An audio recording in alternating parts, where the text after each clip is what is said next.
മഹത്വം. പരിശുദ്ധ ദൈവത്തിന് മഹത്വമുണ്ടാകട്ടെ. നിത്യത മുതൽ നിത്യത വരെ എന്നുള്ളതായിരിക്കുന്ന വചന പഠന പരമ്പരയുടെ 15ാമത്തെ ഭാഗത്തേക്ക് എല്ലാ പ്രിയപ്പെട്ടവർക്കും വേഗം വരുന്നവനായ കർത്താവായ യേശു ക്രിസ്തുവിൻ്റെ നിസ്തുല നാമത്തിൽ എൻ്റെ സ്നേഹവന്ദനം അറിയിക്കുന്നു. Praise the Lord.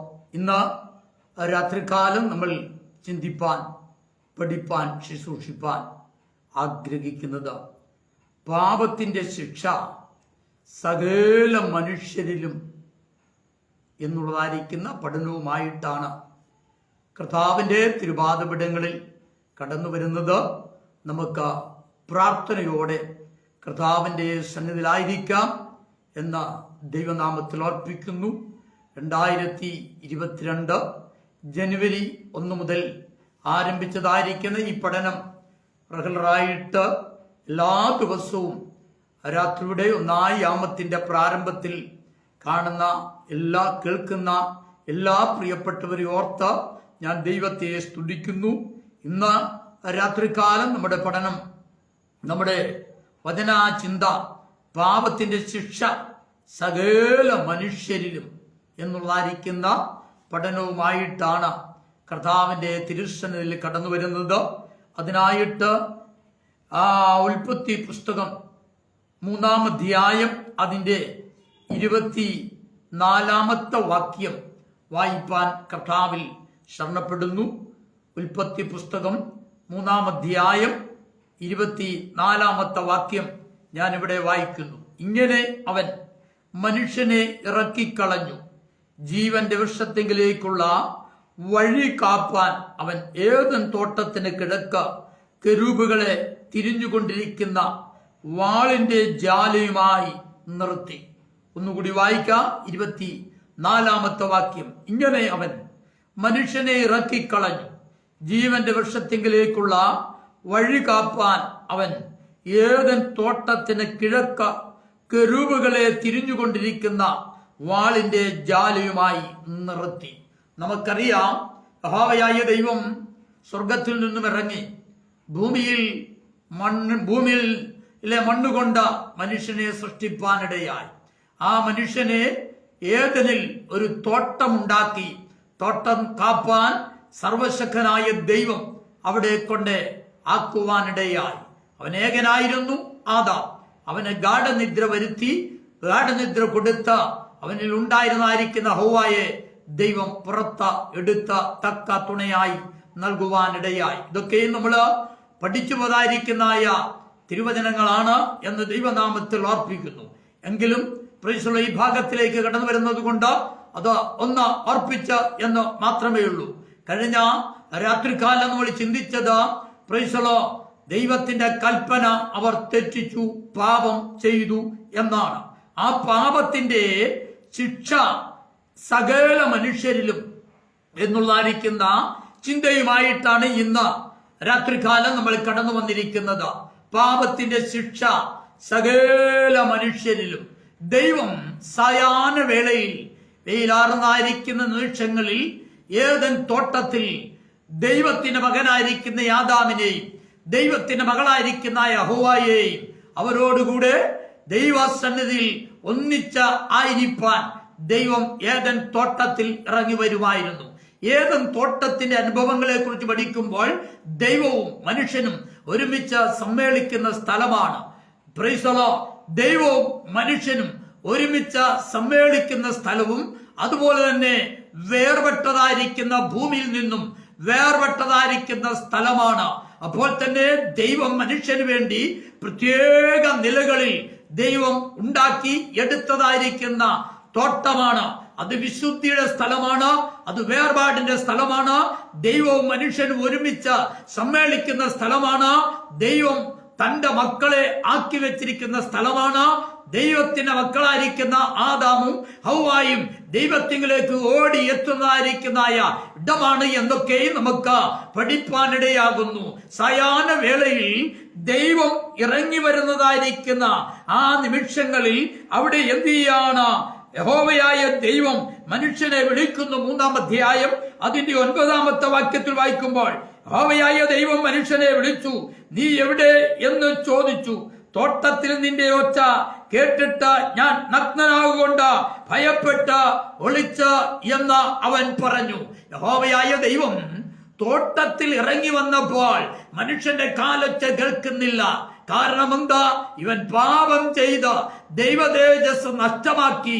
ഇവൻ നഗ്നനെന്ന ഇവന്റെ ജഡീക കണ്ണു തുറന്നു കഴിഞ്ഞപ്പോൾ ഇവൻ അത്തിയിലെ കുട്ടിത്തുന്നി അരയാടയുണ്ടാക്കി അത്തിമര ചുവട്ടിൽ ഒളിച്ചിരിക്കുമ്പോഴാണ് യഹോവയായ ദൈവം തോട്ടത്തിൽ ഇറങ്ങി വന്നിട്ട് ദൈവം വിളിക്കുകയാണ്, ആദാം എന്ന് ദൈവം വിളിപ്പാനിടയായി. ആദാമിന്റെ കാലൊച്ച കേൾക്കുന്നില്ല. സായാഹ്ന വേളയിൽ ദൈവം ഇറങ്ങി വരുമ്പോൾ തേജോമകനായിരിക്കുന്ന ദൈവത്തെ കാണേണ്ടതിനു വേണ്ടി അപ്പാ പിതാവേ എന്ന് പറഞ്ഞുകൊണ്ട് യഹോവയായ ദൈവത്തിന് മുൻപാകെ ഓടി കടന്നു വരുന്നതായിരിക്കുന്ന ദൈവത്തിന്റെ മക്കളായിരിക്കുന്ന ആദാമിനെയും ഹൗവയെയും കാണുവാൻ ഇടയാകുന്നു. വാക്യത്തിൽ പ്രൈസലോ അധ്യായത്തിൽ, എന്നാൽ ഇവർ പാപം ചെയ്തു ദൈവതേജസ് നഷ്ടമാക്കി അത്തിയില കൊണ്ട് അരയാടെ ഉണ്ടാക്കി അവിടെ നാണം മറച്ചുകൊണ്ട് അവരെന്ത് ചെയ്യാണ്? അത്തിമര ചുവട്ടിൽ ഒളിച്ചിരിക്കുമ്പോൾ യഹോവയായ ദൈവം ഇറങ്ങി കടന്നു വന്നിട്ട് ആദാമിനെ വിളിപ്പാനിടയായി. എന്നാൽ ആദാം വിളി കേട്ട ദൈവത്തിന്റെ സന്നിധിയിൽ കടന്നു വന്നപ്പോൾ ആദാമിന്റെ ആദാമിനോട് ദൈവം ചോദിക്കുകയാണ്, ഞാൻ തിന്നരുതെന്ന് പറഞ്ഞതായിരിക്കുന്ന വൃക്ഷത്തിന്റെ ഫലം നീ തിന്നുവോ? ആദാമിന്റെ മറുപടി, നീ എനിക്ക് കൂട്ടായി തന്നതായിരുന്നായ ആ സ്ത്രീ അത് പറിച്ചു തിന്നു, എനിക്കും തന്നു, ഞാനും ഇങ്ങനെ ആയി തീർന്നു എന്നുള്ളതായിരിക്കുന്ന ഒരു മറുപടിയാണ് സർവശക്തനായ ദൈവം ആദാമിന് നൽകുവാൻ ദൈവത്തിന് ആദാം നൽകുവാനിടയായത്. അപ്പോൾ തന്നെ സർവകൃപാലുവായ ദൈവം, അപ്പനാകുന്നതായിരിക്കുന്ന ദൈവം പ്രൈസലോ മകളായിരിക്കുന്നതായ പ്രൈസലോ ഹൗവയെ വിളിപ്പാനിടയായി. ഹൗവയും അതുപോലെ തന്നെ അത്തിയുടെ കുട്ടി തുന്നി അരയാടെ ഉണ്ടാക്കി. നല്ല വെയിലായിരുന്നത് കൊണ്ട് അത് മുഴുവൻ ഉണങ്ങി കടന്നു പോയപ്പോൾ ഹൗവയും ദൈവത്തിന്റെ സന്നിധിയിൽ കടന്നു വരുവാനിടയായി. അതിന്റെ പ്രൈസലോ 12-ാമത്തെ വാക്യങ്ങൾ വായിക്കുമ്പോൾ അവിടെ കാണുവാനിടയാകുന്നത്, 11-12 വാക്യങ്ങൾ വായിക്കുമ്പോൾ, നീ നഗ്നനെന്ന് നിന്നോട് ആർ പറഞ്ഞു? തിന്നരുതെന്ന് ഞാൻ നിന്നോട് കൽപ്പിച്ച വൃക്ഷഫലം നീ തിന്നുവോ എന്ന് അവൻ ചോദിച്ചു. അതിനു മനുഷ്യൻ, എന്നോടുകൂടെ ഇരിപ്പാൻ നീ തന്നിട്ടുള്ള സ്ത്രീ വൃക്ഷഫലം തന്നു, ഞാൻ തിന്നുകയും ചെയ്തു എന്ന് പറഞ്ഞു. യഹോവയായ ദൈവം സ്ത്രീയോട്, നീ ഈ ചെയ്തത് എന്താ എന്ന്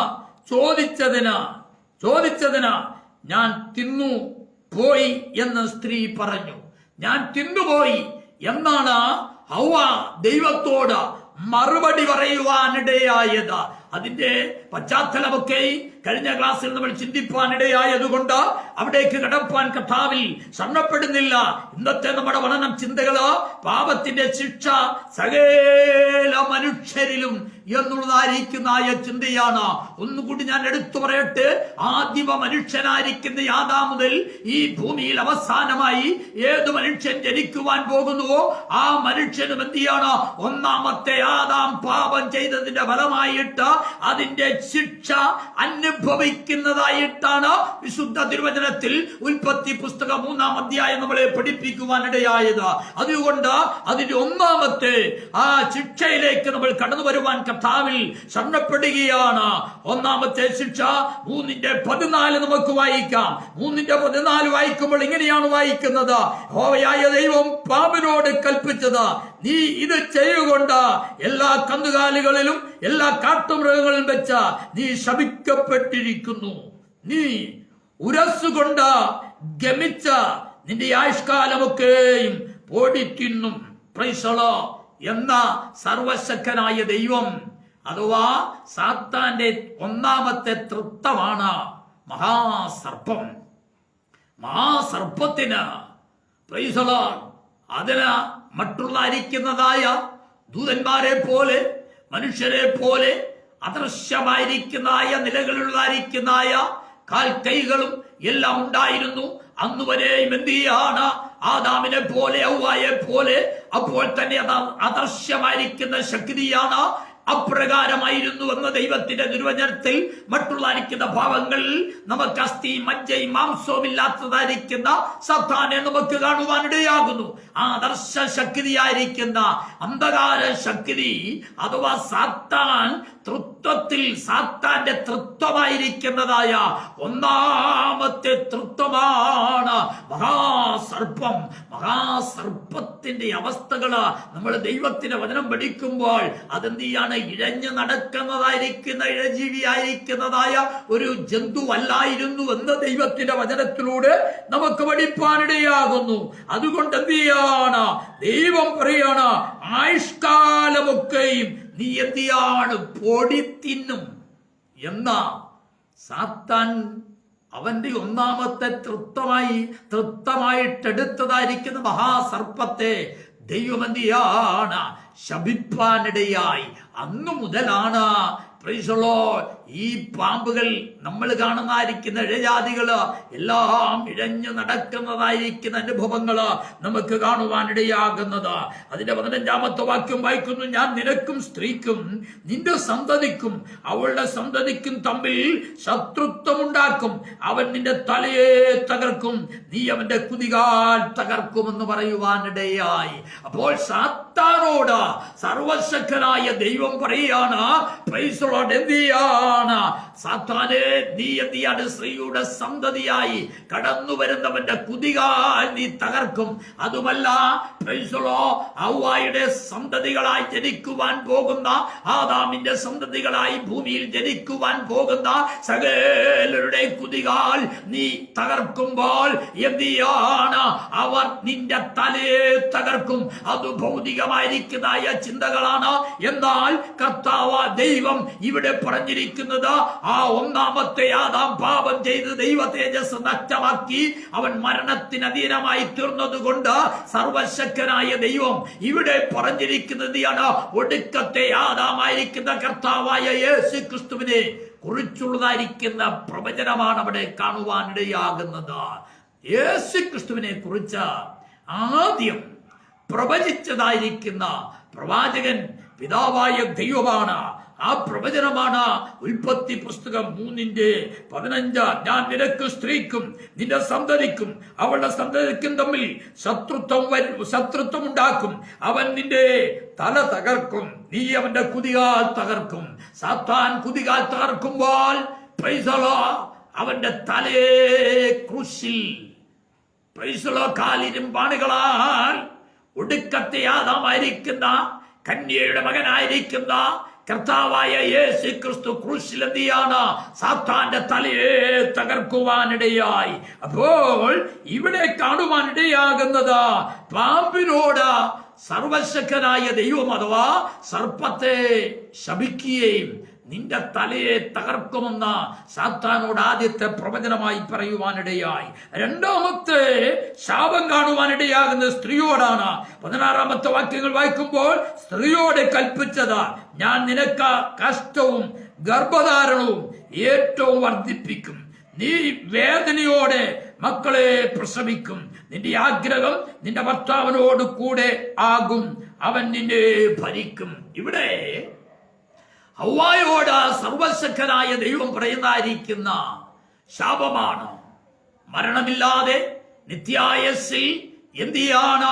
പുത്ര സമ്പത്തുൽപാദന ശേഷിയുള്ളതായിരിക്കുന്ന തേജസ്സാൽ നിറയപ്പെട്ടതായിരിക്കുന്ന മരണമില്ലാത്ത നിത്യായസ്സിലായിരുന്നായ ഹവ്വായോട്, ആദാമിനോട്, ഹവ്വായോട് ദൈവം ഇവിടെ പറയാണ്, സ്ത്രീയുടെ സന്തതി ആ സ്ത്രീയോട് കൽപ്പിച്ചത്, ഞാൻ നിനക്ക് കഷ്ടവും ഗർഭധാരണവും ഏറ്റവും വർദ്ധിപ്പിക്കും.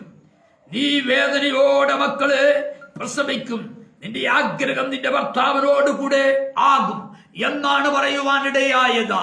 ഈ ഭൂമിയിലുള്ളതായിരിക്കുന്നതായ സ്ത്രീകള് 9 മാസവും 9 നാഴികയും 9 വിനാഴികയും കൊണ്ട് ഒരു ഗർഭശിശുവിന് പുറത്ത് ആ ലോകത്തിലേക്ക് കടന്നു വരുന്നതായിരിക്കുന്ന നിമിഷങ്ങളിൽ എന്താണ് അവർ അനുഭവിക്കുന്നതായിരിക്കുന്ന വേദന മരണവേദനയ്ക്ക് തുല്യമായിരിക്കുന്ന വേദനയാണ് അവർ അനുഭവിക്കുന്നത്. എന്താണ് അത്? ശാപം നിമിത്തമായിട്ട്, പാപം ചെയ്തതിന്റെ ഫലമായിട്ട്, ദൈവസന്നിധിയിൽ തിന്നരുതെന്ന് പറഞ്ഞായിരിക്കുന്ന വൃക്ഷത്തിന്റെ ഫലം ഭക്ഷിച്ചതിന്റെ ഫലമായിട്ട് ദൈവം കൊടുത്തതായിരിക്കുന്ന പാപത്തിന്റെ ശിക്ഷയാണ് അവിടെ കാണുവാനിടയാകുന്നത്. ഒന്നാമത്തെ സ്ത്രീ ആയിരിക്കുന്ന ഹൗവ മുതൽ ഇന്നുവരെയും ഈ ഭൂമിയിൽ ജനിച്ച് ജീവിച്ച പ്രസവിച്ചിരിക്കുന്നതായിരിക്കുന്ന, ഇനിയും ജനിച്ച് ജീവിച്ച് പ്രസവിക്കുവാൻ പോകുന്നതായിരിക്കുന്ന സകല സ്ത്രീകളും എന്തിയാണ് അനുഭവിക്കുന്നതായിരിക്കുന്ന പ്രസവ വേദന, ഈറ്റുവേദന, ഈറ്റുനോവിന്റെ വേദന എന്തെന്ന് ആർക്കും പറഞ്ഞ തീർക്കുവാൻ കഴിയാത്തതായിരിക്കുന്ന നിലകളുള്ളതായിരിക്കുന്ന ഒരു വേദനയാണ്. പാപത്തിന്റെ ഫലമായിട്ട് ദൈവം കൊടുത്തതായിരിക്കുന്ന ശിക്ഷയാണ് എന്ന് അവിടെ കാണുവാനിടയാകുന്നു. അതിന്റെ 17ാമത്തെ വാക്യം വായിക്കുമ്പോൾ, മനുഷ്യനോട് കൽപ്പിച്ചതോ നീ നിന്റെ ഭാര്യയുടെ വാക്ക് അനുസരിക്കുകയും തിന്നരുതെന്ന് ഞാൻ കൽപ്പിച്ച വൃക്ഷഫലം തിന്നുകയും ചെയ്തതുകൊണ്ട് നിന്റെ നിമിത്തം ഭൂമി ശപിക്കപ്പെട്ടിരിക്കുന്നു. നിന്റെ ആയുഷ്കാലമൊക്കെയും നീ കഷ്ടതയോടെ അതിൽ നിന്നും ഹോവൃത്തി കഴിക്കും. മുള്ളും പറക്കാരെയും നിനക്ക് അതിൽ നിന്നും മുളയ്ക്കും. വയലിലെ സസ്യം നിനക്ക് ആഹാരമായി തീരും എന്ന പ്രൈസലോ ദൈവം പറയുവാനിടയായി. അതിന്റെ 17ാമത്തെ വാക്യം കേൾക്കുമ്പോൾ, മനുഷ്യനോട് അഥവാ ആദാമിനോട് കൽപ്പിച്ചത് പാപം ചെയ്തതിന്റെ ഫലമായിട്ട് തിന്നരുതെന്ന് പറഞ്ഞായിരിക്കുന്ന വൃക്ഷത്തിന്റെ ഫലം തിന്നതിന്റെ ഫലമായിട്ട് നിന്റെ ഭാര്യയുടെ വാക്ക് നീ എന്തിയേയും അനുസരിക്കും. ഇന്നത്തെ ഏത് പുരുഷന്മാരാണ് ഭാര്യയുടെ വാക്ക് കേൾക്കാത്തത്? ദൈവം പ്രമാണം പറഞ്ഞിരിക്കുക. ദൈവം മനുഷ്യനോട്, ആദിമ മനുഷ്യനായിരിക്കുന്ന ആദാമിനോട് പാപം ചെയ്തപ്പോൾ ദൈവം എന്തിയാണ് ശപിച്ചതായിരിക്കുന്ന വാക്കുകളാണ്. അവിടെ നിന്നുകൊണ്ട് എനിക്ക് പല കാര്യങ്ങൾ ഓർപ്പിപ്പാൻ താല്പര്യമുണ്ട്. സമയം പരിധിയിൽ നിൽക്കേണ്ടത് കൊണ്ട് ഞാൻ പെട്ടെന്ന് ഓടിപ്പോകുവാൻ കർത്താവിൽ ശരണപ്പെടുകയാണ്. അവിടെ വായിക്കുന്ന പ്രകാരമാണ്, നിന്റെ ആയുഷ്കാലമൊക്കെയും നീ കഷ്ടതയോടെ വിയർപ്പോടെ നീ അഹോവൃത്തി കഴിക്കുമെന്ന് പറയുവാനിടയായി. അപ്പോൾ എന്തിയാണ് അവൻ മുഖാന്തരമായിട്ട് ആദാമിനോടാണ് ദൈവം കൽപ്പന നൽകുവാനിടയായത്. ഭൂമിയിലുള്ളതായിരിക്കുന്ന തോട്ടത്തുള്ളതായിരിക്കുന്ന സകല വൃക്ഷത്തിന്റെ ഫലവും നിനക്ക് തിന്നാം, എന്നാൽ നന്മ തിന്മകളെ കുറിച്ചുള്ളതായിരിക്കുന്ന അറിവിന്റെ വൃക്ഷത്തിന്റെ ഫലം നീ തിന്നരുത് എന്ന് ദൈവം പറഞ്ഞത് ആദാമിനോടാണ്. ആദാം ദൈവ കൽപ്പന തെറ്റിച്ചതുകൊണ്ട് ദൈവം പറയാണ്, നിന്നെ ഭൂമിയിലെ മണ്ണുകൊണ്ടാണ് എടുത്തത്, അതുകൊണ്ട് എന്തിയാണ് നീ മുഖാന്തരമായിട്ട് ഭൂമി ശപിക്കപ്പെട്ടിരിക്കുന്നു. പൈസളോ അന്നുവരെ നിഷ്കന്മഷ യുഗത്തിലായിരുന്നതായിരിക്കുന്ന ആദാം ഹൗവ പാപം ചെയ്തതിന്റെ ഫലമായിട്ട് തിന്നരുതെന്ന് പറഞ്ഞതായിരിക്കുന്ന വൃക്ഷത്തിന്റെ ഫലം ഭക്ഷിച്ചതിന്റെ ഫലമായിട്ട് ആദാം മുഖാന്തരമായിട്ട് എന്ത് ചെയ്യാണ്? ഭൂമി ശാപഗ്രസ്തമായി തീരുവാനിടയായി. ഇന്ന് ഈ ഭൂമിയിൽ ഒരു സൂചിമൊന കുത്തുവാനുള്ളതായിരിക്കുന്ന ഒരു വിശുദ്ധ സ്ഥലമില്ല. കാരണം എന്തിയാണ്? ആദാമിന്റെ പാപം നിമിത്തമായിട്ട് ദൈവം ഭൂമിയെ ശപിച്ചു. ആദാം എന്തിയാണ്? വിയർപ്പോടെ ഭക്ഷണം കഴിക്കുമെന്നോ ഹല്ലേലൂയ. അപ്പോൾ തന്നെ എന്തിയാണ്? മുള്ളും പറക്കാരെയും എല്ലാം ഉണ്ടാകുമെന്ന് പറഞ്ഞുകൊണ്ട് ആദാം നിമിത്തമായിട്ട് യഹോവയായ ദൈവം ഭൂമിയെ ശപിപ്പാനിടയായി. പാപത്താൽ ഉള്ള ശിക്ഷ സകല മനുഷ്യരിലും വന്നു എന്ന് ദൈവത്തിന്റെ വചനം നമ്മളെ പഠിപ്പിക്കുന്നു. 4-ാമതായിട്ട് 3-ാം അധ്യായം 19-ാമത്തെ വാക്യങ്ങൾ വായിക്കുമ്പോൾ, നിലത്തു നിന്നും നിന്നെ എടുത്തിരിക്കുന്നു, അതിനാൽ തിരികെ ചേരുവോളും മുഖത്തെ വിയർപ്പോട് നീ ഉപജീവനം കഴിക്കും. പ്രൈസലോ നീ പൊടിയാകുന്നു, പൊടിയിൽ തിരികെ ചേരും. Praise the Lord. സ്തോത്രം. ആദാമിനോട് ഹവ്വായോട് സർവശക്തനായ ദൈവം പറയാണ്, മരണമില്ലാത്ത നിത്യായസിൽ പ്രൈസ് ദി ലോർഡ് ഭൂമിയെ അവകാശമാക്കി നീ ഏദൻ പർദീസയിൽ ഏദൻ തോട്ടത്തിൽ തോട്ടം കാപ്പാൻ കൊണ്ട് മണ്ണിൽ നിന്നും ഭൂമിയുടെ മണ്ണിൽ നിന്നും എടുത്ത് അതിൽ വിൺമയമായ ദൈവം ഊതിയപ്പോൾ വിൺമയമായി തീർന്നതായിരിക്കുന്ന ആദാം പാപം ചെയ്തപ്പോൾ അവൻ മാംസപിണ്ഡമായി രോഗവും പ്രൈസ് ദി ലോർഡ് ശാപവും രോഗവും മരണവും ഉള്ളവനായി തീർന്നതായിരിക്കുന്ന ഈ ആദാമിനോട് സർവശക്തനായ ദൈവം പറയാണ്, നീ എന്തിയാണ് പൊടിയാകുന്നു, പൊടിയിലേക്ക് തന്നെ തിരികെ ചേരും. മനുഷ്യ, നിന്നെ മണ്ണിൽ നിന്നും എടുത്തതായതുകൊണ്ടാ പ്രൈസ് ദി ലോർഡ് നിന്റെ ശരീരം പാപജഡ ശരീരമായിരിക്കുന്നത് കൊണ്ടാ ആ മണ്ണിലേക്ക് തന്നെ നീ തിരികെ ചേരുമെന്ന ആദാമിനോട് ദൈവം ശപിപ്പാനിടയായി. Praise the Lord. ഈ ശാപം എന്തിയാണ്? ഈ ഭൂമിയിൽ ആ ശാപം എന്തിയാണ്?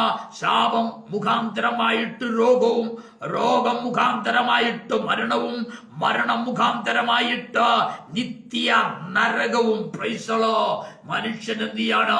ആദാം മുതൽ ഇന്നുവരെയും അനുഭവിച്ചു കൊണ്ടിരിക്കുകയാണ്.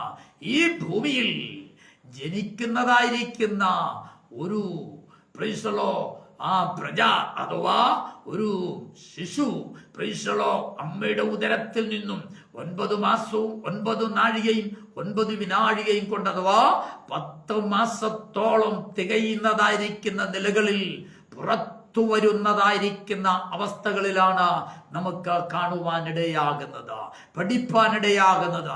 അങ്ങനെ തന്നെയാണല്ലോ സംഭവിക്കുന്നത്. ഇതെവിടെ തുടങ്ങി? ആദാമിലും ഹവ്വായിലും പാപം ചെയ്ത് അവർ എന്തിയാണ്? ഈ മാംസ ജഡ ശരീരം ആയിക്കഴിഞ്ഞപ്പോൾ അവിടെ ജഡത്തിന്റെ പ്രവർത്തികള് അവിടെ മേൽ വെളിപ്പെട്ട് കഴിഞ്ഞപ്പോൾ എന്തിയാണ്? ഒന്നായിരുന്നവർ രണ്ടായിരുന്നവർ ഒന്നായി തീരുമ്പോൾ എന്തിയാണ്? ഈ ഭൂമിയിൽ മനുഷ്യൻ ജനിപ്പാനിടയാകും. മനുഷ്യൻ ജനിപ്പാനിടയാകുമെന്ന ദൈവത്തിന്റെ വചനം നമ്മളെ പഠിപ്പിക്കുന്നു. Praise the Lord. ഈ ഭൂമിയിൽ ജനിക്കുന്നതായിരിക്കുന്ന ഒരു വ്യക്തി ജീവിക്കുവാൻ വേണ്ടിയാണ് ജനിക്കുന്നത്. ആമേൻ. ജീവിക്കുവാൻ വേണ്ടി ജനിക്കുന്നതായിരിക്കുന്ന ഒരു മനുഷ്യൻ 3 മരണവും ചുമന്നുകൊണ്ടാണ് ഭൂമിയിൽ ജനിക്കുന്നത്. 1 ആത്മീയ മരണം, 2 ശാരീരിക മരണം, 3 നിത്യമരണം അഥവാ നരകത്തിലേക്ക് പോകുവാനുള്ളതായിരിക്കുന്ന നിത്യമരണവും പേറിക്കൊണ്ടാണ്, ചുമന്നുകൊണ്ടാണ് ഒരു ഗർഭശിശു ഈ ഭൂമിയിൽ ജനിക്കുവാനിടയാകുന്നത്. എന്താണ്? Praise the Lord. പാപത്തിന്റെ ശിക്ഷ ഒന്നു മാത്രമാണ്. പാപത്തിന്റെ ശിക്ഷ സകല മനുഷ്യരിലും ഇന്ന് നടമാടിക്കൊണ്ടിരിക്കുന്നു. എന്തിയാണ്? മനുഷ്യൻ ശാപഗ്രഹസ്ഥമായി തീരുവാനിടയായി. മനുഷ്യൻ മുഖാന്തരമായിട്ട് ഭൂമി ശാപഗ്രഹസ്ഥമായി തീരുവാനിടയായി. അവന്റെ ശാപം മുഖാന്തരമായിട്ട് മനുഷ്യനിൽ രോഗം വരുവാൻ തുടങ്ങി. ഏക മനുഷ്യനാൽ പാപവും പാപത്താൽ മരണവും ലോകത്തിൽ കടന്നു. ദൈവത്തിന്റെ തിരുവചനം നമ്മളെ പഠിപ്പിക്കുന്നു, പാപത്തിൽ എൻ്റെ അമ്മ എന്നെ ഗർഭം ധരിച്ചു. Praise the Lord. അപ്പം ശാപത്താൽ ഉള്ളതായിരിക്കുന്ന ജനനത്താൽ 3 മരണവും പേറിക്കൊണ്ട് ജനിക്കുന്നതായിരിക്കുന്ന ഒരു ഗർഭശിശു ജനിക്കുമ്പോൾ തന്നെ രോഗിയായി ജനിക്കുന്നു. രോഗത്തിൽ നിന്നും എന്തിയാണ്? അവൻ മരണത്തിലേക്ക് യാത്ര ചെയ്യുന്നു. മരണം അവനെ പിടിപെടുന്നു. അവൻ വീണ്ടും ജനനം പ്രാപിച്ച ആത്മീയ മരണത്തിൽ നിന്നും ശാരീരിക മരണത്തിൽ നിന്നും നിത്യമരണത്തിനും അവൻ വീണ്ടും ജനനം പ്രാപിച്ച ജനിച്ച് ജീവിച്ച കർത്താവിൽ നിദ്ര പ്രാപിക്കുന്നില്ല എങ്കിൽ ഈ ശാപഗ്രഹസ്ഥമായിരിക്കുന്ന സാത്താനും അവന്റെ കൂട്ടർക്കും ഒരുക്കിയിരിക്കുന്നതായ നിത്യ നരകത്തിൽ അവർ കടന്നു പോകുവാനിടയാകും. ഞാൻ എൻ്റെ വാക്കിൽ നിന്ന് വിരമിപ്പാൻ കർത്താവിൽ ശരണപ്പെടുന്നു. അപ്പോൾ പാപത്തിന്റെ ശിക്ഷ സകല മനുഷ്യരിലും ഇന്നെന്തിയാണ് ആയിരിക്കുകയാണ്. പാപത്തിന്റെ ശിക്ഷ സകല മനുഷ്യരിലും ഇന്നുണ്ട്. അതുകൊണ്ട് ഈ പാപത്തിന്റെ ശിക്ഷാവിധിയിൽ നിന്നും വിടുതൽ പ്രാപിക്കണമെങ്കിൽ ഒടുക്കത്തെ ആദാമായിരിക്കുന്ന കർത്താവായ യേശു ക്രിസ്തു സ്ത്രീയുടെ സന്തതിയായി ജനിക്കുമെന്ന് പറഞ്ഞ കർത്താവായ യേശു ക്രിസ്തു ഇന്നേക്ക് 2000 വർഷങ്ങൾക്ക് മുമ്പ് മാനവരാശിയുടെ പാപത്തിന് പരിഹാരത്തിനു വേണ്ടി ആ സ്വർലോകങ്ങളെ വിട്ട് താണഭൂമിയിൽ കന്യാമറിയത്തിൽ ജനിച്ച പൈതൽ വളർന്നു. കാൽവറി ക്രൂശിൽ മരിച്ച അടക്കപ്പെട്ട കാൽവറി ക്രൂശിൽ ശത്രുവാങ്ങ സാത്താനാകുന്ന കൊടിയ പിശാചിന്റെ തലയെ തകർത്ത് ഉയർത്തെഴുന്നേറ്റ് സ്വർഗാരോപണം ചെയ്ത അവനെ രക്ഷകനായി വീണ്ടെടുപ്പുകാരനായി ദൈവമായി നീ സ്വീകരിക്കുമ്പോൾ നിന്റെ ശാപം മാറും. അവന്റെ അടിപ്പിണരുകളാൽ നിനക്ക് നിന്റെ രോഗത്തിൽ നിന്ന് സൗഖ്യം കിട്ടും. പ്രീശുള്ളോ എന്തിയാണ് നിത്യ മരണം നിന്നെ വിട്ടു മാറിപ്പോകും. നിന്റെ ശാരീരിക മരണം മാത്രമേ ഉള്ളൂ. അവൻ എന്തിയാണ് നിനക്കൊരു നിത്യത ഒരുക്കി വെച്ചിട്ടുണ്ട്. അതുകൊണ്ട് പ്രീശുള്ളോ ഈ പാപത്തിന്റെ ശിക്ഷയിൽ സകല മനുഷ്യരുമാകുമ്പോൾ അതിൽ നിന്നും വിമുക്തി പ്രാപിപ്പാൻ ദൈവം നിങ്ങളെ ഇടയാക്കട്ടെ എന്നോർപ്പിച്ചുകൊണ്ട് നിന്റെ വാക്കിൽ നിന്ന് വിരമിപ്പാൻ കർത്താവിൽ ശരണപ്പെടുന്നു. ദൈവം നിങ്ങളെ എല്ലാവരെയും അവിടുന്ന് അനുഗ്രഹിക്കുമാറാകട്ടെ. God bless you. ദൈവം അനുഗ്രഹിക്കുമാറാകട്ടെ.